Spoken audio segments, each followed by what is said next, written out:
ఇవి పెసర పూర్ణాలు అమ్మవారికి నైవేద్యం అండి.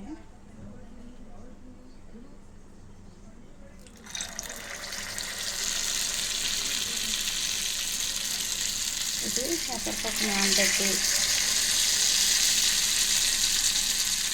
చక్కగా మనం నానాక రుబ్బేసి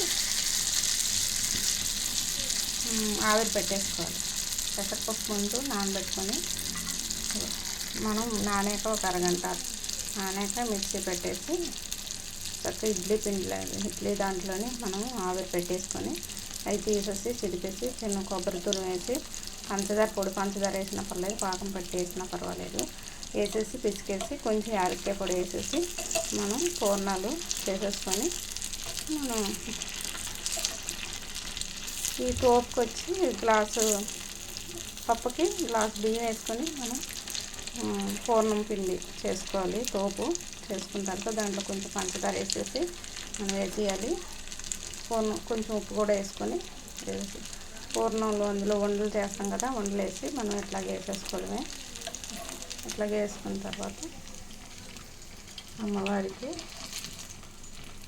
సమర్పించుకోవడమే. నేను కనకదుర్గమ్మకి అమ్మవారికి ఈరోజు నైవేద్యం పూర్ణాలు.